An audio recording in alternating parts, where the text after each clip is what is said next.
ഞാനാണെങ്കിൽ നമ്മുടെ അയൺമാനെ കാണാൻ വേണ്ടി അയൺമാൻ്റെ വീടിനോട്ട് പോവാണ്. ഗൈസ്, ഇതൊരു മസ്റ്റാങ്ങില്ലേ? എന്തായാലും നമുക്ക് ഇതും കൂടെ ഒന്ന് കൊണ്ടുപോയേക്കാം. അയൺമാൻ ശരിയാക്കി തരുമെന്ന് ചോദിച്ചു നോക്കാം. അയൺമാൻ അവിടെ ഇല്ലായിരിക്കാൻ ചാൻസ് ഭയങ്കര ബിസി അല്ലേ. എന്തായാലും നമുക്കൊന്ന് അങ്ങോട്ടൊന്ന് പോയി നോക്കാം.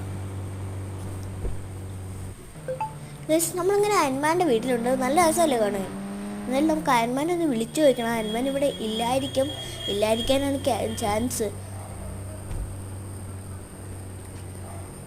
ഹലോ അയൺമാനെ, ഇവിടെ ഉണ്ടോ? എൻ്റെ ഒരു മസ്താങ്ക് ഒന്ന് മോഡിഫൈഡ് എടുക്കാനായിരുന്നു. ഇല്ലടാ ഫ്രാങ്ക്ലിനെ, നീ ഒരു 5 ദിവസം കഴിഞ്ഞിട്ട് വാ, ഞാനോട് നന്നായിട്ട് വെച്ചേക്കാം. എന്നാൽ നമുക്കൊരു 5 ദിവസം കഴിഞ്ഞ് വരാം. ഗൈസ്, നമ്മളിങ്ങനെ വാങ്ങിയിട്ടുണ്ട്. അയൺമാൻ ചതിക്കുമെന്നൊന്നും അറിയില്ല. പുള്ളി ചതിക്കില്ലായിരിക്കില്ലേ? അതിനൊന്ന് പോയി നോക്കാം. പുള്ളി ചതിക്കില്ലായിരിക്കും എന്ന് വിചാരിക്കാം. അതിന് മുമ്പെല്ലാം ലൈക്ക് സബ്സ്ക്രൈബ് ഒക്കെ ചെയ്യും. ഹേ,